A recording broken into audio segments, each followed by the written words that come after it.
Hello and welcome to that hairy old vet. I am your host, Dano Suave. Here at this channel, we do lots of things. We talk about sci-fi, fantasy.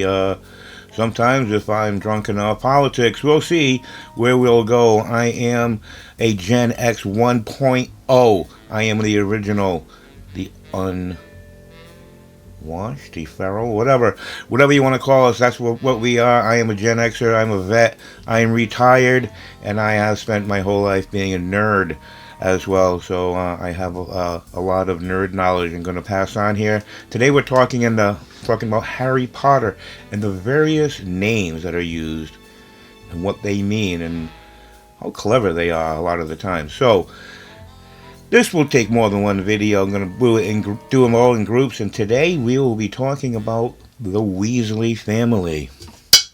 The Weasley family, that's what we got. And we'll be starting out talking generally on where Weasley comes from, and then we'll go into the individuals. The Weasley obviously is a riff on the word weasel. Now, a weasel has a lot of negative connotations normally when people think about it, but actually there are a lot of positive connotations as well. A weasel is actually a predator. A lot of people don't know that. Weasels are not thieves or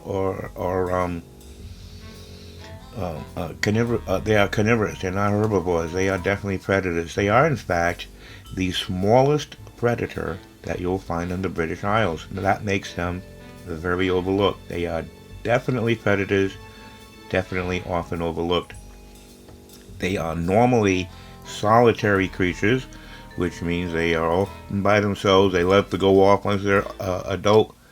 You don't see them around that much, like Bill and Charlie and Percy. When they come of age, they're gone. They don't hang around. However, a mother weasel, in her burrow, will often have a litter of between 3 up to 12. So having 8 to 10 kids in a weasel burrow is not unheard of. It's about normal to have a burrow packed full of little ones. Okay, and that is basically what we're going to go with the Weasleys. Anyone has anything else they want to add to the meaning of where the Weasley comes from? We can go with that. First person we're going to discuss, however, is Molly. Molly Weasley.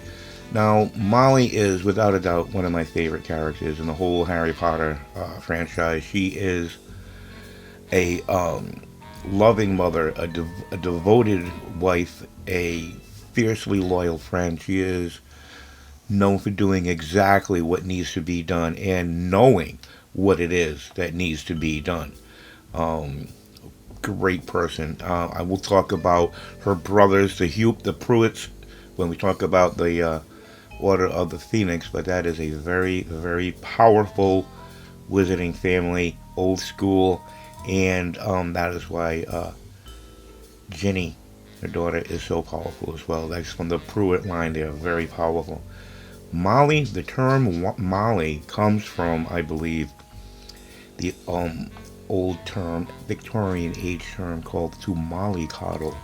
A mollycoddle is basically a helicopter parent, what we call it today. Somebody who is overly involved in their children, who is comes in as overwhelming and tends to smother people with affection. That is a mollycoddler, and that is something that Molly generally does. She is fiercely protective of her kids, and she is very overprotective of them, and that's Molly. The next names we're going to discuss: Arthur, William, Charles, and Percival. Wow, those are some very impressive names. We got the names of 3 kings and a knight of the round table. Arthur, the head of the family. King Arthur, the Knights of the Round Table. That is definitely something that almost everybody has heard of and know. He is the once and future king. He is the king of all kings of Britain. And his son, Percival, who was, I believe, the 3rd son, is the one who follows him and works with him at the Registry of Motor Vehicles, at the Ministry of Magic. So he is the one who follows. So you have Arthur and Percival in Camelot at the ministry. Then you have William, also a name of very powerful kings of Britain, and Charles, named the current king of Britain. Also, that is Charles the Third, I believe. So there's been a few. William and Charles, and Percival and Arthur. Kings. All kings, knights of the round table, were very respectable men and names. Which brings us to the twins. What are the twins' names? George and Frederick. Wow. George, of course, is another name of an English king. King George. There have been, 8 of them? 7? I don't know. The last one, I think it was Queen Elizabeth's father was King George the 7th? I don't recall exactly, but there's been a lot of King Georges. Frederick, not really an English name, but definitely the name of German emperors and rulers. And as we know, the House of Windsor was also the House of Hanover, which from Germany. So there's definitely a German connection with the English kings. So a George and a Frederick definitely makes sense. That's going to bring us to Ron. Just Ron. Just Ron. There's no King Ron. Nope. It's just Ron. But I'll tell you what. While there is no king or emperor named Ronald, while looking up for this video, I found out what the name Ronald actually means in old Celtic.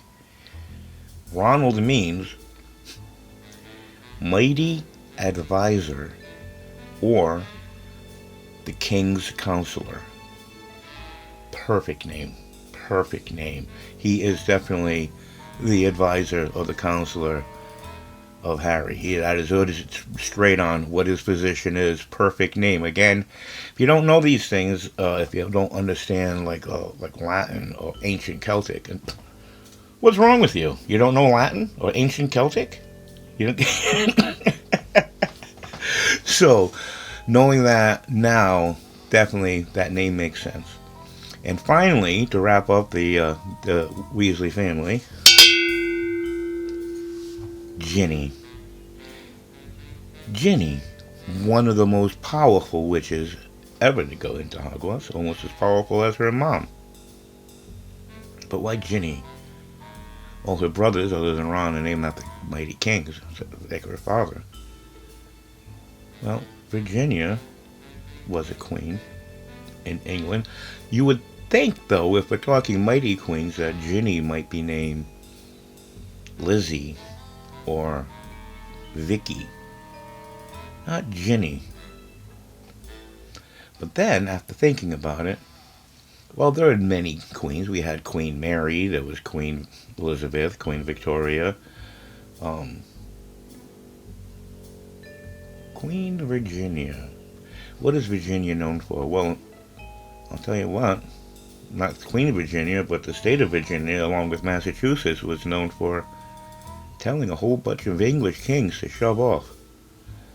And that's pretty much what Ginny does. She spends her life telling a whole bunch of boys named after English kings to shove off, leave her alone, she's independent.